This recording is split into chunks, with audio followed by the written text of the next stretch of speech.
আমি আলিয়া বলছি।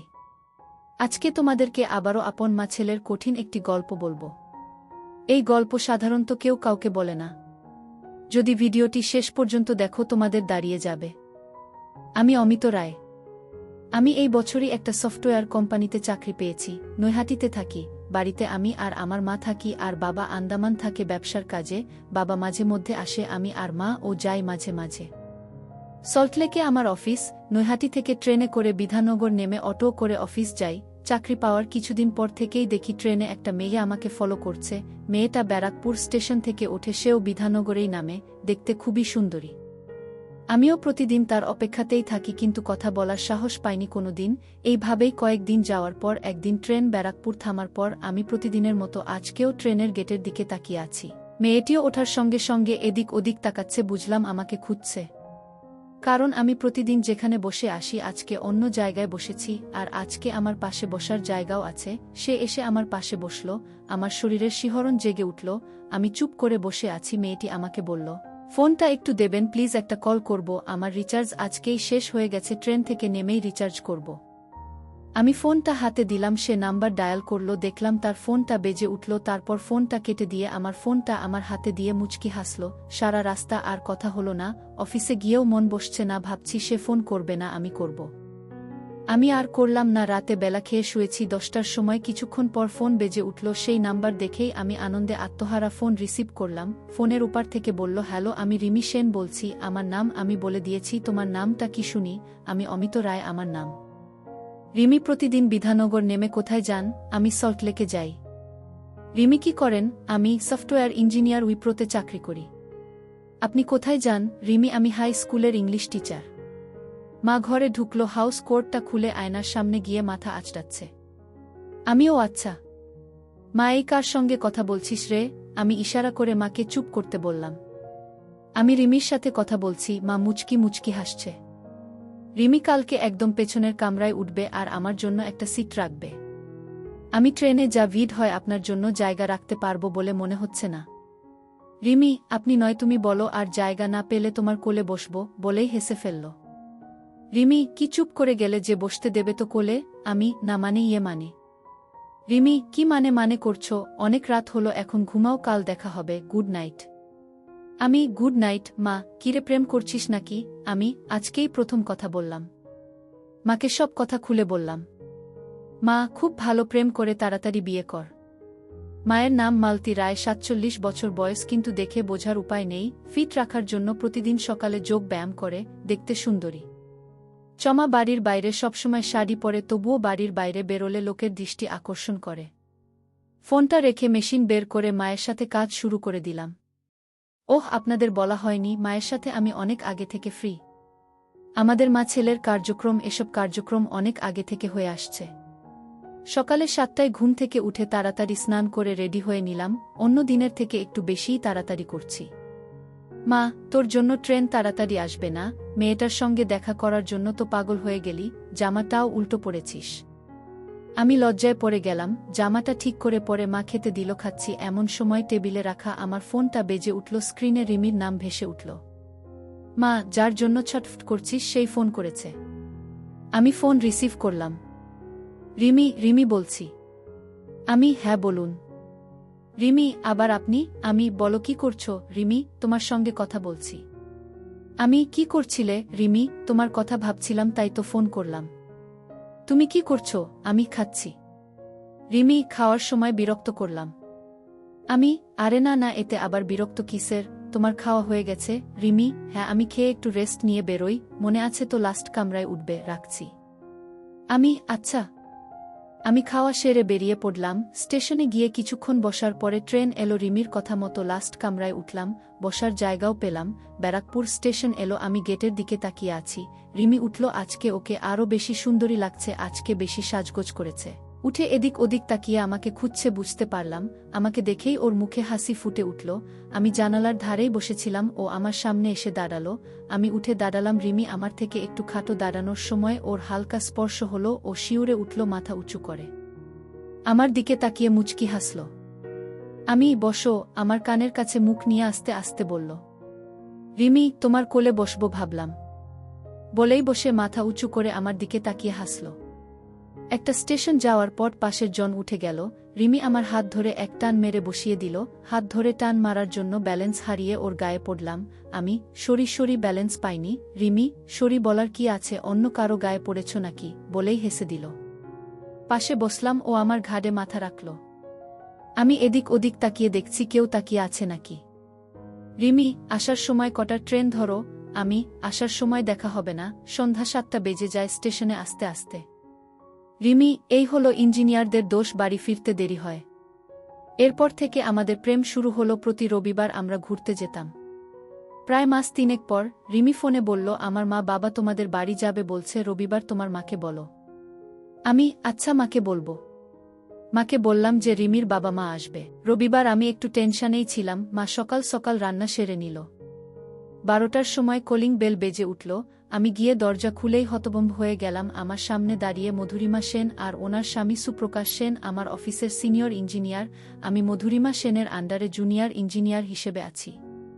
ম্যাডাম, আপনি এখানে? মধুরিমা, কেন আসতে পারি না? আমি, না মানে হ্যাঁ অবশ্যই আসতে পারেন, আসুন আসুন। আমি বসার ঘরে নিয়ে গিয়ে বসালাম। তারপর মাকে ডাকলাম। মা এলো। আমি, মা, ইনি হচ্ছেন আমার ম্যাডাম, মানে আমার সিনিয়র ইঞ্জিনিয়ার, আর ইনি হচ্ছেন ম্যাডামের স্বামী এবং ম্যাডামের সিনিয়র ইঞ্জিনিয়ার। মধুরিমা, দিদি আপনি বসুন। আমরা এখন ওসব কিছু না, এখন শুধু আমরা রিমির মা বাবা। আমি তো ওনার কথা শুনে হতভম্ব হয়ে দাঁড়িয়ে আছি। মধুরিমা, কি হলো, তুমি দাঁড়িয়ে আছো কেন, বসো। ওনার কথায় আমি সামনের সোফায় বসলাম। মধুরিমা, আমি প্রথম দিন থেকেই তোমাদের সম্পর্কের কথা জানি। রিমি প্রথম দিনই তোমার কথা আমাকে বলেছিল, আর পরের দিন তোমার ছবি দেখিয়েছিল। আমি দেখেই রিমিকে বলি যে তুমি আমার অফিসে চাকরি করো, আর ওকে বারণ করি তোমাকে বলতে।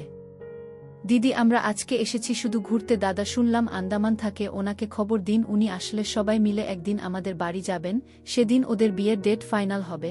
তারপর সবাই মিলে অনেক গল্প হলো। ওরা দুপুরে খাওয়া দাওয়া করে চলে গেল। পরে আমি রিমিকে ফোন করতেই কি সারপ্রাইজটা কেমন দিলাম। আমি, হ্যাঁ ভালোই। আমি তো ভাবতেই পারিনি। দুজনে মিলে অনেকক্ষণ কথা বললাম।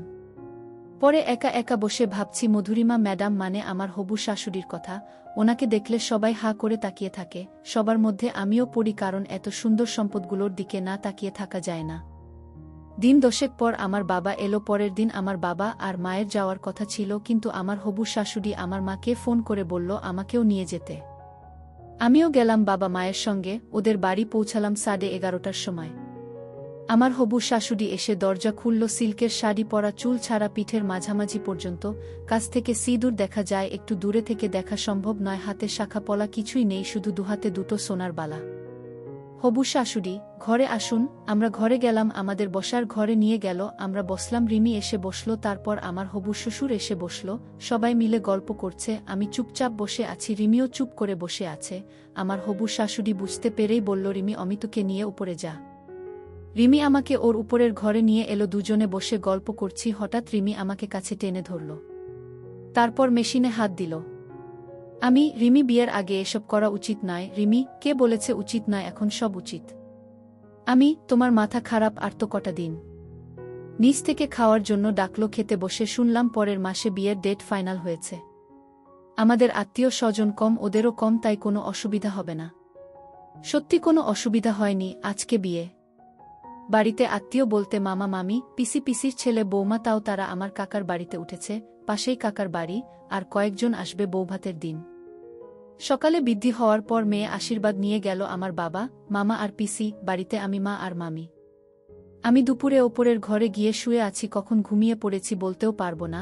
হঠাৎ একটা সুখের অনুভূতি হলো। ঘুম ভেঙে গেল। তাকিয়ে দেখি মা আমার মেশিনে হাত দিয়েছে। আমি, ও মা, মামি কোথায়? মা, তোর মামি নিচের ঘরে ঘুমাচ্ছে। আমি, যদি এসে পড়ে? মা, আসলে আসবে। তোর বাবা এসেছে 15 দিন হয়ে গেল, তারপর থেকে হয়নি। আমার একদম ভালো লাগছে না। আর বুকে পেলে আমাকে তো ভুলে যাবি। আমি, কি যে বলো না মা তুমি, তোমার সাথে মজাই আলাদা। এখনের মতো প্রতিদিন মনে হয় আর হবে না, কিন্তু মাঝে মধ্যে তোমার বৌমার চোখের আড়ালে অবশ্যই হবে। মা, ওঠ, এবার নিচে যাই, এখনই সব চলে আসবে। মা শাড়ি ঠিক করে চলে গেল। কিছুক্ষণ পর মেয়ে আশীর্বাদ করে সবাই এলো। আমিও উঠে ফ্রেশ হয়ে নিলাম। সন্ধ্যার সময় ধুতি পাঞ্জাবি পরে রেডি হয়ে নিলাম। সন্ধ্যা ৭টায় বেরোলাম, রিমিদের বাড়িতে পৌঁছালাম ৮টা ১০-এ। রাত ১০টায় লগ্ন ছিল আর বিয়ে শেষ হলো ১২টার সময়। তারপর খাওয়া দাওয়া করে ঘরে গিয়ে একটু শুলাম। বিয়ের দিন ১০ পরেই আমার প্রমোশন হয়েছে। আমার শাশুড়ির জন্যই এখন নতুন প্রজেক্টের কাজ করছি। আমরা অফিসে শাশুড়িকে ম্যাডাম বলেই সম্বোধন করি। এখন অফিসে ঢুকি ১২টার সময়। এই প্রজেক্টের হেড ও আমার শাশুড়ি, সেই কারণেই আমি নতুন হয়েও চান্স পেয়েছি। এখন ফিরতেও দেরি হয়, রাত ১০টা বেজে যায় বাড়িতে ঢুকতে। সকাল ৮টায় রিমি বাড়ি থেকে বেরো আর আমি 10টায় বেরোই। চাকরিতে প্রমোশন যেমন হয়েছে, মাকে কাজ করে দেওয়ার সুযোগও হয়ে গেছে। প্রতিদিন ৮টায় রিমি বেরিয়ে যাওয়ার পর মাকে কাজ করে দিই। মাস ৩ পর রিমি সপ্তাহ খানেকের জন্য বাড়ি গেছে, আবার আমি আর মা আগের মতো রাতে একসঙ্গে ঘুমাই। হঠাৎ রিমি ফোন করল, আমি ফোন রিসিভ করলাম। রিমি, তুমি তাড়াতাড়ি আসো, বাবার খুব শরীর খারাপ। আমি, কি হয়েছে রিমি? জানি না, তাড়াতাড়ি আসো। আমি, তুমি অ্যাম্বুলেন্স ফোন করে বাবাকে হাসপাতালে নিয়ে যাও। আমি হাসপাতালে যাচ্ছি। রিমি, আচ্ছা। মা, কি হয়েছে? আমি, শ্বশুরের শরীর খারাপ। মা, তাড়াতাড়ি যা। আমি তাড়াতাড়ি রেডি হয়ে বেরিয়ে পড়লাম। বাইক নিয়ে হাসপাতালের কাছাকাছি পৌঁছে ফোন বেজে উঠল, রিমির ফোন। আমি, হ্যালো। রিমি হাউমাউ করে কেঁদে ফেলল। আমারও বুক ধড়ফড় শুরু হয়ে গেছে, আর বোঝার বাকি রইল না, রিমি, বাবা আর নেই। আমার গলাও ভারী হয়ে এলো। আমি, তোমারা কোথায়? রিমি কান্নার জন্য কথা বলতে পারছে না, কোনো রকমে বলল হাসপাতালে আছি। আমি গেলাম। রিমি আমাকে ধরে কান্না শুরু করল। শাশুড়িও অঝরে কেঁদেই চলেছে। আমি আর চোখের জল ধরে রাখতে পারলাম না। দুজনকেই একটু শান্ত করার পর শুনলাম স্ট্রোক হয়েছিল, নিয়ে আসতে আসতেই মারা গেছে। তারপর আমি সবকিছু করলাম। ওদের আত্মীয় স্বজন বলতে রিমির মামা বাড়ির দিকে কয়েকজন, ওর ৩ মামা মামি, মামার ছেলেরা এলো, আর আমার মা এলো। দাহ হতে হতে বিকেল হয়ে গেল। রিমির সব আত্মীয় বাড়ি চলে গেল। আমি, মা আর রিমি রয়েছি রিমিদের বাড়িতে। মা শাশুড়িকে সান্ত্বনা দিচ্ছে, আমিও শাশুড়িকে বোঝানোর চেষ্টা করছি।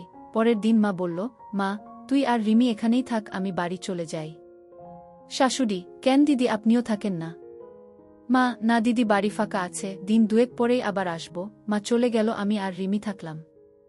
রাতে রিমি শাশুড়িকে বলল, মা, তুমি আমার সঙ্গে আমার ঘরে ঘুমাও, তোমাকে একা ঘুমাতে হবে না। শাশুড়ি, অমিত কোথায় ঘুমাবে? রিমি, ও তোমাদের ঘরে ঘুমাক গিয়ে। রাতে খেয়ে আমি শ্বশুর শাশুড়ি যে ঘরে ঘুমাতো সেই ঘরে ঘুমাতে গেলাম।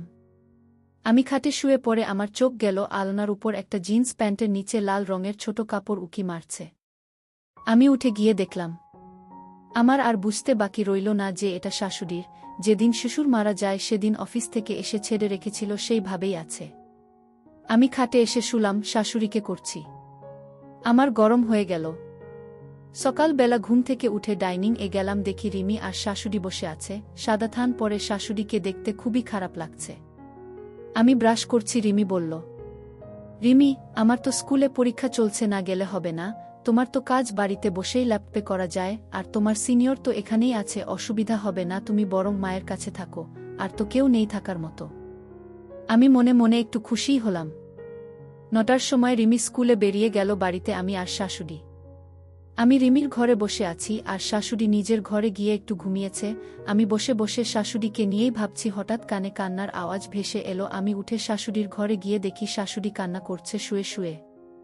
শাশুড়ির অবস্থা দেখে আমি লজ্জায় পড়ে গেলাম। অনেকটা উপরে কাপড় উঠে রয়েছে। আমাকে শাশুড়ি দেখতে পায়নি। আমি দাঁড়িয়ে দাঁড়িয়ে দেখছি আর ভাবছি ওনার কাছে যাব কি যাব না। সাহস করে ডাকলাম, মা, আপনি কাঁদছেন? শাশুড়ি আমার গলার আওয়াজ পেয়ে পায়ের শাড়িটা একটু নামালো, কিন্তু দেখে মনে হলো এতে উনি লজ্জিত নয়। ভাবলাম স্বামী শোকে হয়তো এসব লজ্জা নিয়ে উনি অতটা ভাবিত নয়। আমি ওনার মাথার কাছে গিয়ে বসলাম। আমি শাশুড়িকে বললাম, মা, কাঁদবেন না, আমি তো আছি। বলেই লজ্জায় পড়ে গেলাম। শাশুড়ি যা বলল তার জন্য আমি প্রস্তুত ছিলাম না। শাশুড়ি, তোমার শ্বশুরের জায়গা তুমি পূরণ করবে তো? আমি কি বলবো ভেবে পাচ্ছি না। শাশুড়ি, মাথায় একটু হাত বুলিয়ে দাও তো। আমি ওনার মাথায় হাত বুলিয়ে দিচ্ছি। আমার বেরিয়ে যাওয়ার মতো অবস্থা। শাশুড়ি আমার দিকে ফিরে শুল। শাশুড়ি, সামান্য দেখেই তোমার এই অবস্থা, সব কিছু দেখলে কি হবে? আমি শাশুড়ির মুখে এই কথা শুনে নিজের কানকেও বিশ্বাস করতে পারছি না। আমি দুপা চেপে ঢাকার চেষ্টা করছি। শাশুড়ি মাথা তুলে আমার দিকে তাকিয়ে মুচকি হাসল। আমি তো কি করব ভেবে পাচ্ছি না। তার মধ্যে উনি হাতটা মেশিনের উপর রাখল। আমি তো চোখ বন্ধ করে আছি আর ওনার মাথায় হাত বুলিয়ে যাচ্ছি। আমি লজ্জায় মাথা নিচু করে আছি। শাশুড়ি, ও তো লজ্জা পেতে হবে না, কালকে রাতে মধু ফেলতে লজ্জা লাগেনি? আমি তো আরও লজ্জায় পড়ে গেলাম। শাশুড়ি, আমি তো আর পারছি না। তাড়াতাড়ি মেশিন বের করো। আজকে থেকে আমার দায়িত্ব কিন্তু তোমার শ্বশুরের কাজটা তোমাকেই করতে হবে। এরই মধ্যে শাশুড়িকে আপনি থেকে তুমি বলা শুরু করা দিয়েছি। অবশ্য শাশুড়ি আমাকে সেটা করতে বলছে। আর তার নাম মধুরিমা থেকে মধু বলে ডাকতে বলেছে। তুমি যখন সুযোগ দিয়েছ তোমার সেবা করার, তাহলে তো আমার কোনো অসুবিধা নেই। আমি তো খুবই ভাগ্যবান শাশুড়িকে সেবা করতে পারছি। মধু, এভাবে বলো না, আমিও যে তোমাকে কাছে পেয়েছি এটাই বা কজন শাশুড়ির ভাগ্যে হয় বলো। আমি আর শাশুড়ি কিছুক্ষণ শুয়ে থাকলাম। শুয়ে শুয়ে গল্প করছি, ঘড়ির দিকে তাকিয়ে দেখি 12টা বাজে। শাশুড়ি, অমিত চলো স্নান করে আসি। আগে আপনি আসুন, তারপর আমি যাচ্ছি। শাশুড়ি, কেন? একসঙ্গে স্নান করব চলো। কি বলছেন মা? শাশুড়ি, আবার মা? বলেছি না নাম ধরে ডাকবে, কেউ থাকলে মা বলে ডেকো, মা বলে ডাকলে ওই টাইমের সময় লজ্জা পাবে। লজ্জা কিসের শাশুড়ি? তাহলে একসঙ্গে স্নান করতে লজ্জা পাচ্ছ কেন? লজ্জা পাবো কেন? চলুন। শাশুড়ি শাওয়ারটা চালিয়ে দিল, তারপর দুজন ভিজলাম কিছুক্ষণ। শাশুড়ি, এবার আমাকে সাবান মাখিয়ে দাও। আমি ভালো করে সাবান মাখিয়ে দিলাম, উনিও আমার গায়ে সাবান মাখিয়ে দিল। স্নান সেরে দুজনে ঘরে গেলাম। শাড়ি পরবেন না শাশুড়ি? না, কেউ আসলে সঙ্গে সঙ্গে পরে নেব। শাশুড়ি রান্না ঘরে গেল। রিমি সকালে রান্না করে গেছিল, সেগুলো গরম করল, আমাকে খেতে ডাকলো। আমি ডাইনিং রুমে গেলাম, উনি ডাইনিং টেবিলে খাবার বাড়ছে। আমি একটা চেয়ার টেনে বসলাম, ওনার দিকে এক দৃষ্টিতে তাকিয়ে আছি। শাশুড়ি, কি দেখছ অমন করে? না কিছু না। শাশুড়ি, ভাবছ কি নির্লজ্জভাবে বেড়াচ্ছে জামাইয়ের সামনে? কিন্তু আমি আর তোমাকে জামাই বলে মনে করছি না, সত্যি বলছি, আমি তোমাকে স্বামী বলেই মনে করছি, কারণ আমি তোমাকে আমার সব দিয়ে দিয়েছি। স্বামী ছাড়া অন্য কাউকে যারা সব দেয় তারা হলো বাজারি।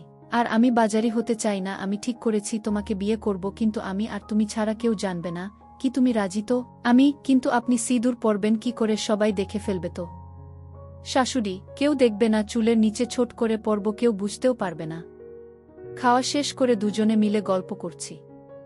কখন ঘুমিয়ে পড়েছি বলতেই পারবো না।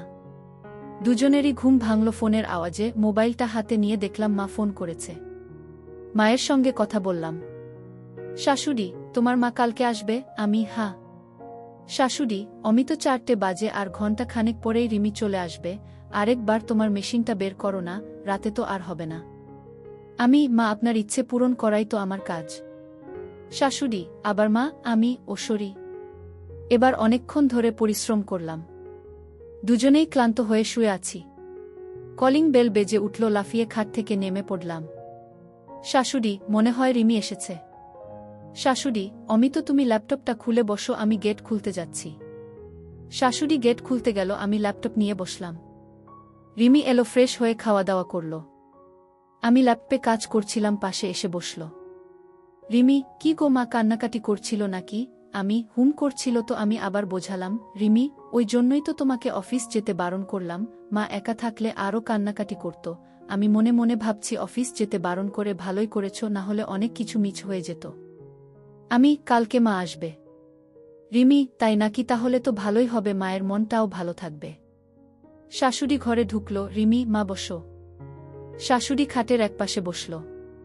রিমি, মা জানো তো কালকে আমার শাশুড়ি আসবে? শাশুড়ি একদম নিচু স্বরে বলল, ও জানি না তো। রিমি, তোমার জামাই বলেনি তোমাকে? শাশুড়ি, কি করে বলবে? আমি তো সারাদিন পাশের ঘরে শুয়েছিলাম, ও এই ঘরে বসে কাজ করছিল, শুধু দুপুরে উঠে স্নান করে খাওয়া দাওয়া করেছি। রিমি, আমি ভাবছি শাশুড়ি এলে বলবো সপ্তাহ খানেক থেকে একবারে বাবার কাজ শেষ করে যেতে, তোমার কাছে থাকলে তোমারও ভালো লাগবে। শাশুড়ি আমার দিকে একটু তাকিয়ে মুখ কালো করে ফেলল। উনি তো জানে না মা থাকলেও অসুবিধা নেই। রিমি, তোমার জামাই ও এখান থেকেই কাজ করবে কি গো? তোমার অফিস না গেলে অসুবিধা নেই তো? আমি তো মনে মনে আনন্দে আত্মহারা হয়ে গেলাম, তাও একটু নাটক করে বললাম। মা থাকবে তো, আমি থেকে কি করব? রিমি, এখান থেকেই যখন তোমার কাজ হয়ে যাচ্ছে, তাহলে এই কটা দিন অফিস না গেলেই কি নয়? আমার কাজ যদি বাড়ি বসে হতো তাহলে তো আমিও যেতাম না। শাশুড়ি, তোরা কথা বল, আমি রান্না ঘরে যাই। রিমি, না মা, আমি রান্না ঘরে যাচ্ছি, তুমি একটু শুয়ে থাকো। রিমি রান্না ঘরে গেল, আর শাশুড়ি পাশের ঘরে গেল। ঘণ্টা খানেক পরে খাওয়া দাওয়া করে আমি শুতে চলে এলাম, আর রিমি আর শাশুড়ি পাশের ঘরে গিয়ে শুয়ে পড়ল। সকালে উঠে রিমি রান্না সেরে খেয়ে 9টার সময় বেরিয়ে পড়ল। আমি তখনও শুয়েছিলাম। যাওয়ার সময় আমাকে বলে গেল, আমি দুপুরের রান্না করে গেলাম, আজকে ব্রেকফাস্ট করার সময় পাইনি, তুমি করে নিও তোমার আর মায়েরটা। আমি আচ্ছা। আমার আবার চোখ লেগে এলো। নরম হাতের স্পর্শে তাকিয়ে দেখি শাশুড়ি। আমি কি মেয়ে বেরোনোর সঙ্গে সঙ্গে ড্রেস চেঞ্জ করে ফেলেছ? মধু, এমনিতেই শাড়ি পরতে ভালো লাগে না, বাড়িতে তো কোনোদিন শাড়ি পরি না, তোমার সুর আর আমি থাকলে এভাবেই থাকতাম, আর রিমি বাড়ি থাকলে হাউস কোট পরতাম। ব্রেকফাস্টে কি খাবে বলো? আমি তোমার কমলার জুস খাবো। মধু, বেরোলে অবশ্যই খাওয়াতাম। আমি বেরোনোর ব্যবস্থা করব নাকি? মধু হাসতে হাসতে বলল, না না, এই বয়সে আর দরকার নেই। আর তোমার সুর মরার পর প্রেগ হলে মুখ দেখানো যাবে না। আমি তাহলে আর কি করা যাবে? পাউরুটি আর জ্যাম খাবো। মধু, পাউরুটি তো শেষ। আমি একটু পরে বাজারে গিয়ে নিয়ে আসছি। মিনিট 15 পর উঠে ফ্রেশ হয়ে নিলাম। শাশুড়ি ঘরের টুকটাক কাজ করছে। মধু, অমিত তুমি বাইরে থেকেই তালা দিয়ে যাও। আমি বাইরে থেকে তালা দিয়ে পাউরুটি কিনতে গেলাম। 20 মিনিট পর তালা খুলে ঘরে ঢুকলাম। মধু আমার দিকে তাকিয়ে আমার পাশের জনকে দেখে চমকে উঠে কি করবে ভেবে না পেয়ে পাশের দড়িতে একটা গামছা মেলা ছিল, সেটা দিয়ে ঢাকার চেষ্টা করল। আমার পাশে আমার মা দাঁড়িয়েছিল। মা, দিদি আমার সামনে লজ্জা পেয়ে লাভ নেই, আমি সব জানি, অমিত আমাকে সব বলেছে। মধু আমার মুখের দিকে তাকিয়ে আছে, আমি মুচকি হাসছি। মা শাশুড়ির হাত ধরে ঘরে নিয়ে গেল, আমিও গেলাম। মা শাশুড়িকে খাটে বসালো, নিজে পাশে বসল, আমি একটা চেয়ার টেনে বসলাম। শাশুড়ি লজ্জায় মাথা নিচু করে আছে। মা উঠে দাঁড়িয়ে শাড়িটা নামিয়ে পাশে রাখল। শাশুড়ি মায়ের মুখের দিকে হা করে তাকিয়ে আছে। মা, দিদি, এখন আপনি আর আমি একই ড্রেস পরে আছি, আর লজ্জা পাওয়ার কিছু নেই। শাশুড়ি একবার আমার মুখের দিকে তাকাচ্ছে, একবার মায়ের মুখের দিকে তাকাচ্ছে। মা, দিদি, অমিত আমাকে কাজ করে দিচ্ছে, প্রায় 10 বছর হয়ে গেল। শাশুড়ি যেন আকাশ থেকে পড়ল। শাশুড়ি, কি বলছেন দিদি? মা, ঠিকই বলছি, এখন থেকে ওর আরও দায়িত্ব বেড়ে গেল, আপনার ও সেবা করার। আশা করি আমার ছেলে আপনাকে খুশি দিতে পেরেছে। শাশুড়ি, সে আবার বলতে, এত খুশি জীবনে পাইনি। মা, আমি তো আজকে বিকেলে আসতাম, কালকে ও সব বলল, তাই ঠিক করলাম সকালে এসে 2 বেয়ান মিলে একসঙ্গে সেবা নিব। তাই কালকে রাতেই ওকে বললাম যে আপনাকে সারপ্রাইজ দেব, আমি আপনাদের বাড়ির কাছাকাছি এসে ওকে SMS করি, ও পাউরুটি কিনতে বেরো, আমি ওর সঙ্গে ঘরে আসি। শাশুড়ি, মা, ছেলে মিলে তো আমাকে খুব ভয় পাইয়ে দিয়েছিলেন। আচ্ছা দিদি, কি করে আপনাদের শুরু হলো? মা, সব বলবো, অনেক দিন হলো সেবা নিইনি, আগে হোক তারপর বলছি। শাশুড়ি, তাই করুন। দুজনকে সেবা দিতে গিয়ে অনেক ক্লান্ত হয়ে গেলাম।